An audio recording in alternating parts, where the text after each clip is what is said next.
আসসালামু আলাইকুম রহমতুল্লাহ। প্রিয় দর্শক, কেমন আছেন? আশা করি ভালো আছেন। প্রিয় দর্শক, পে কমিশন সর্বোচ্চ ও সর্বনিম্ন বেতন নির্ধারণ হতে পারে কাল। চলুন বিস্তারিত জেনে নিই। প্রিয় দর্শক, নবম জাতীয় পে স্কেল নিয়ে আগামীকাল বৃহস্পতিবার ফের সভায় বসতে যাচ্ছে পে কমিশন। সভায় সর্বোচ্চ বেতন ও সর্বনিম্ন বেতন ছাড়াও বেশ কয়েকটি গুরুত্বপূর্ণ বিষয়ে আলোচনা করা হবে। আলোচনায় সদস্যরা একমত পোষণ করলে এই বিষয়গুলো চূড়ান্ত হতে পারে।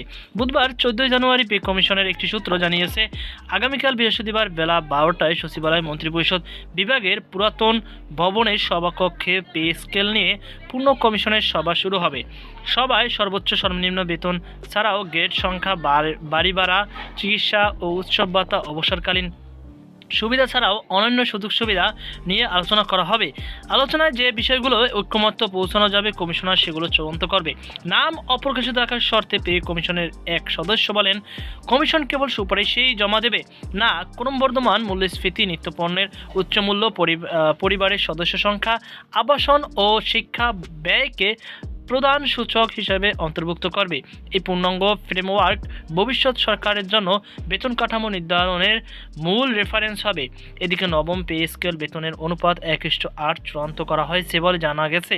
গত বৃহস্পতিবার 8 জানুয়ারি সচিবালয়ের পে স্কেল নিয়ে পূর্ণ কমিশনের সভায় এ অনুপাত চূড়ান্ত করা হয় বলে কমিশনের নির্ভরযোগ্য একটি সূত্র জানিয়েছে। নাম অপ্রকাশিত রাখার শর্তে পূর্ণ কমিশনের সভায় উপস্থিত কমিশনের এক সদস্য বলেন, বেতনের অনুপাত নিয়ে 3 ধরনের প্রস্তাব করা হয়েছে: 1:8, 1:10 এবং 1:12। এর মধ্যে 1:8 অনুপাত চূড়ান্ত করা হয়েছে। এছাড়া সর্বনিম্ন বেতন নিয়ে 3টি প্রস্তাব পর্যালোচনা হয়েছে। পরবর্তী সভায় বিষয়টি চূড়ান্ত হতে পারে। সর্বনিম্ন বেতন নিয়ে 3 প্রস্তাব। নবম জাতীয় পে স্কেলের সর্বনিম্ন বেতন নিয়ে 3টি প্রস্তাব উত্থাপন করেছেন পে কমিশন। এই 3 প্রস্তাবের যে কোনো একটি চূড়ান্ত করা হবে বলে জানা গেছে। নাম অপ্রকাশিত রাখার শর্তে পূর্ণ কমিশনের সভায় উপস্থিত পে কমিশনের এক সদস্য বলেন, সর্বনিম্ন বেতন নিয়ে 3টি প্রস্তাব করে এসেছে। এর মধ্যে প্রথম প্রস্তাব 21,000 টাকা বেতন স্কেল ধরা হয়েছে, তৃতীয় প্রস্তাবে 17,000 এবং সর্বশেষ তৃতীয় প্রস্তাবে 16,000 টাকা বেতন স্কেল করার প্রস্তাব করা হয়েছে। সর্বোচ্চ বেতন স্কেল কত হতে পারে এমন প্রশ্নের জবাবে ওই কর্মকর্তা আরও বলেন, এটি এখনও ফাইনাল করা যায়নি। বেতনের সঙ্গে বাড়ি ভাড়া, চিকিৎসা ভাতা সহ অন্যান্য ভাতারও বিষয়টি রয়েছে। এগুলো কেমন হবে তা এখনও চূড়ান্ত না হওয়ায় সর্বোচ্চ বেতন স্কেলের বিষয়টি চূড়ান্ত কোনো প্রস্তাব চূড়ান্ত না হওয়ায় সর্বোচ্চ বেতন স্কেলের বিষয়ে চূড়ান্ত কোনো প্রস্তাবনা আসেনি।